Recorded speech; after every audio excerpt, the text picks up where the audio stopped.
Bonjour à tous. Eh bien aujourd'hui je vais vous parler de Raiders of the North Sea. Est-ce vraiment utile en fait? Pas vraiment. En fait c'est un jeu qui est sorti sur Kickstarter euh, il y a maintenant quelques années. C'est fait par Shane Phillips. En fait il a fait une petite trilogie. Il a commencé par Shipwright of the North Sea, puis Raiders of the North Sea, et il a terminé par Explorer of the North Sea. Il y a un an à peu près sur Kickstarter. Il a décidé de proposer deux extensions pour Raiders of the North Sea. Donc moi j'avais récupéré la version anglaise il y a quelques années. Et les extensions, bah, j'ai préféré les prendre en français.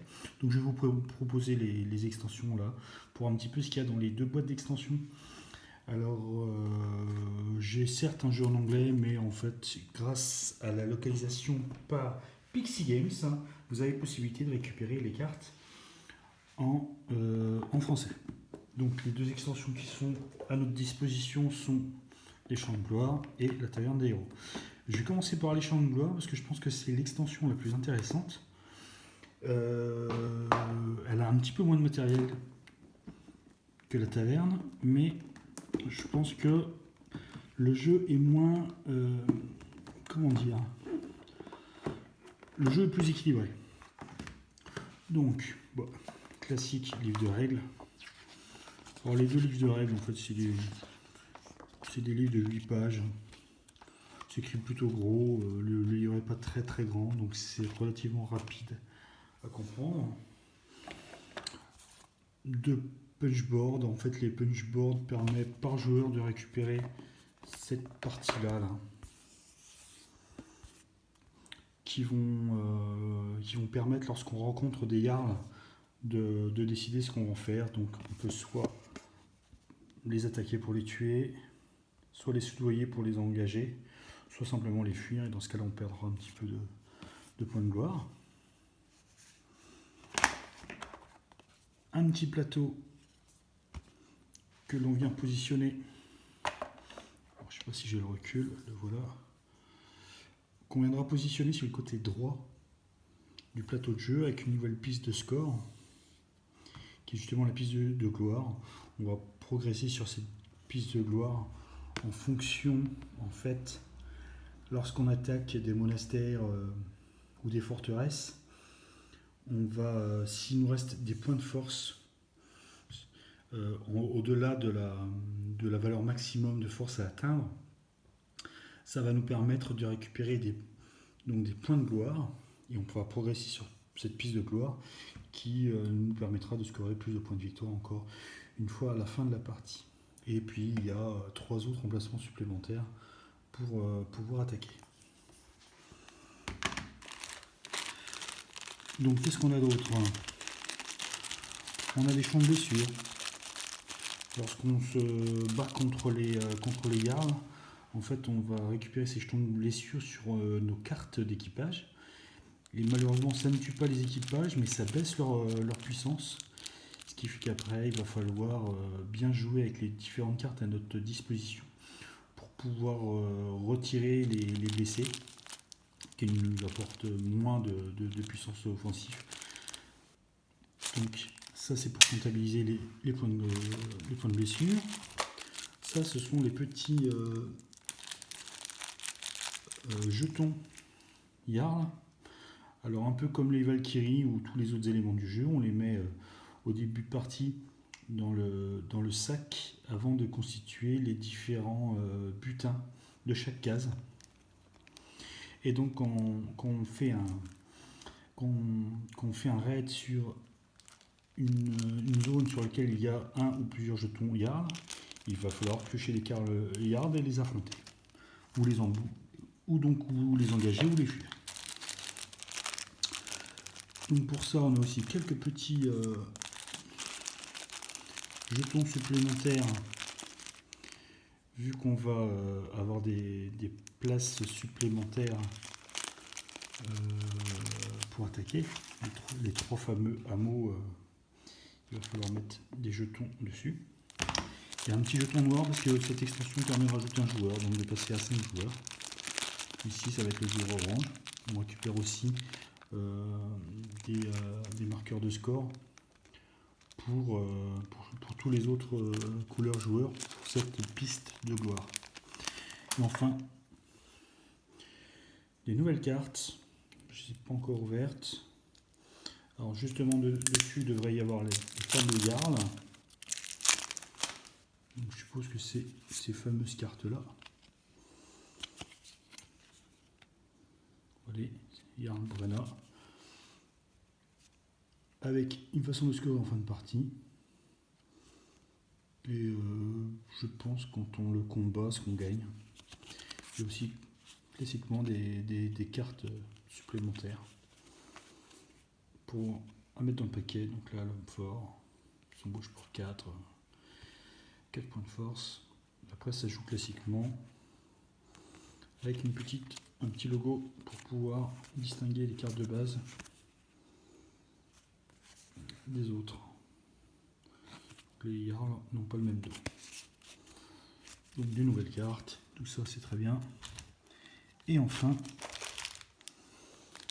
si vous voulez être un petit peu taquin, plutôt que d'utiliser les dés de combat classiques, vous pouvez les remplacer par ces dés de combat là, pareil, qui ont des valeurs particulières, enfin voilà, ça c'est un 6, ça c'est un 4, et qui ont aussi des têtes de Valkyrie. Donc ça c'est pour corser un petit peu la difficulté du jeu, puisque si vous tombez sur un résultat avec des Valkyries, eh bien ça va vous faire des morts. On rajoute un petit peu de difficulté dans les combats.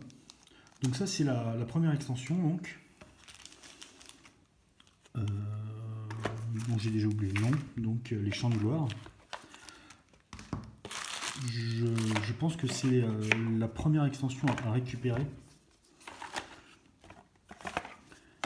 Parce que alors il y a moins de matériel que dans l'autre, je vais vous montrer l'autre. Donc la taverne des héros. Mais je pense qu'elle est un petit peu moins déséquilibrante. La taverne de héros, ce qui est super intéressant, je vais passer les punchboards, on y reviendra après, c'est que chaque joueur va pouvoir récupérer un petit plateau individuel. Et l'air de rien, c'est vachement sympa lorsqu'on met ses cartes d'équipage. C'est plus visuel plutôt que de poser ça tranquillement sur la table. Et un nouveau système de taverne avec une action spéciale. Et en fait, on va récupérer des tuiles qui sont ici, là. Les tuiles taverne. Et en fait, grosso modo, à chaque fois qu'on aura fait un pillage, on mettra une de ces tuiles sur l'endroit qui vient d'être pillé. Et la nouvelle action va être donc elle est propre à chaque plateau individuel, hein. Donc on la positionne là-dessus. Va être en défaussant une puissance de force indiquée sur la tuile, on récupère le butin qui est en dessous. Donc il y a un nouveau butin, je ne sais pas si on le voit, c'est la bière.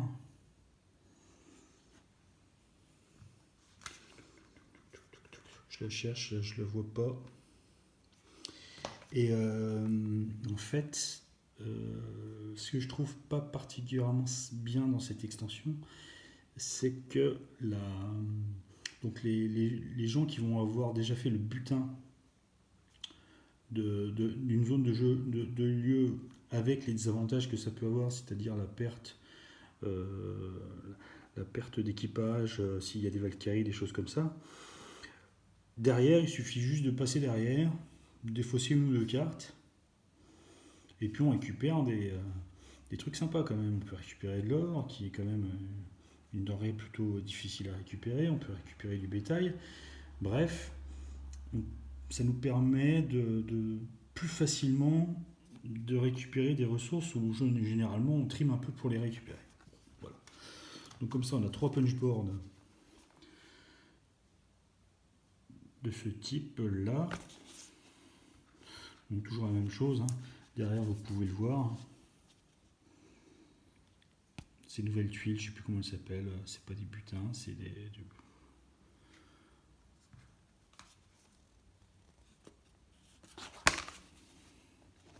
plus pareil, des nouvelles tuiles. Il faudrait vraiment que je repasse un petit peu plus dans les règles. Donc là, comme sur les champs de gloire, l'extension permet de rajouter un joueur, ce qui fait qu'avec le boîte de base plus les 2 extensions, maintenant vous pouvez jouer à 6. Donc vous avez 6 plateaux individuels. C'est aussi pour ça que je dis que dans cette extension, il y a vachement plus de matériel que dans l'autre. Donc elle donne envie. Plus un petit plateau qu'on vient positionner en bas du plateau de jeu principal. Pareil avec une action de taverne qui va permettre soit, je crois, récupérer des cartes qui sont là, plus les ressources qui sont indiquées au-dessus. Soit les tuiles qui sont ici, je crois qu'ils sont positionnés ici. Il aurait fallu que je regarde un petit peu plus le bouquin de règles pour me retenir les noms avant de lancer dans la vidéo. Enfin, vous voyez le matériel. Fin du matériel. Nouvelle ressource, donc la bière. Qu'on récupère à la taverne ici. Pareil, une très jolie petit meeples. Enfin là c'est le gros meeples. Une nouvelle couleur de joueur, donc le violet. Et puis pour le setup de départ, vu qu'il y a un joueur supplémentaire, donc un ouvrier et une viking supplémentaire, et de l'or en plus. Et pour terminer, tout comme dans l'extension précédente, des cartes.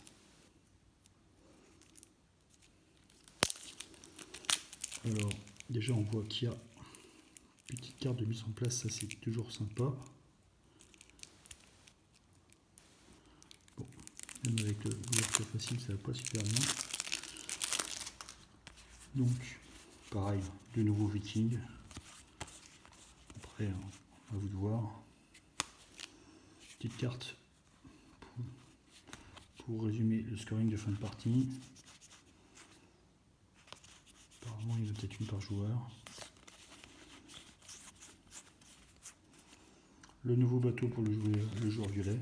Non, il n'y a que 2 cartes bonus. Et donc des vikings supplémentaires. Voilà. Donc ça c'est le contenu de la deuxième extension, la taverne des héros. L'une extension comme l'autre valent également le même prix, c'est-à-dire je crois 25 € si vous n'avez pas de réduction. Après avec les réductions boutiques, je pense que vous pouvez le trouver autour de plus 20 € que 25. Il y a pas mal de matos quand même dans celle-ci, il y a vraiment énormément de matos. Je pense que de toute façon les deux sont indispensables. Moi je pense que de base je vais essayer de jouer plutôt avec l'extension Champ de gloire, mais je fais en sorte que chaque joueur prenne quand même son petit plateau individuel parce qu'il est vraiment c'est plus visuel quand même que de poser comme ça devant la table.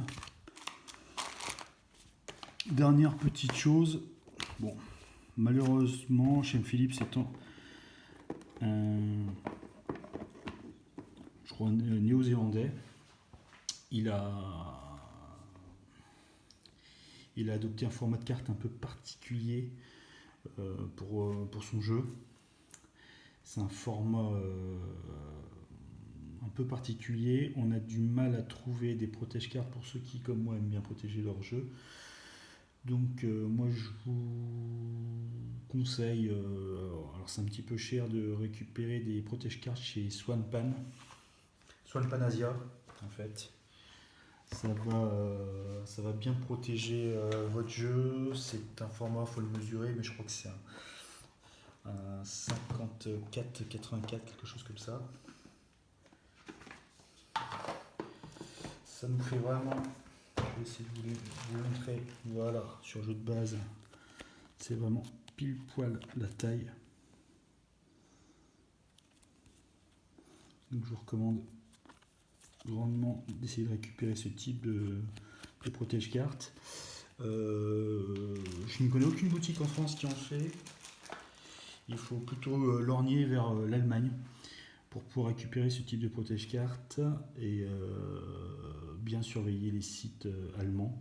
Éviter la commande chez l'éditeur Swanpan Asia, puisque en fait pour des paquets de protège-cartes qui ne sont pas particulièrement chers, on est plutôt sur du $3 on va dire, vous avez payé au moins $20 de frais de port, donc ça n'a aucun intérêt. Il y a quelques petites boutiques en Europe qui vous permettent d'en récupérer, donc regardez un petit peu plutôt de ce côté là. Sinon, la dernière solution, ça reste la commande des livraisons sur SN pour les joueurs qui, tout comme font un petit pèlerinage en Allemagne en octobre tous les ans sur le Grand Salon. Sinon, c'est vraiment trop cher de commander chez l'éditeur. Voilà, j'espère que vous aurez apprécié ces deux open box d'un jeu vraiment d'ouvrier qui est vraiment super sympa, super agréable. Il y a en plus des illustrations de The Miko qui sont vraiment remarquables. Moi j'aime beaucoup cet illustrateur qui fait aussi Valeria, et là il y a Rise to Nobility qui arrive. Donc je vous encourage vivement, si vous ne connaissez pas ce jeu, à y jouer, à le tester, et aussi donc à essayer ces deux extensions. Je finis là-dessus. Pour moi, petit avantage sur les champs de gloire. Bon jeu à tous.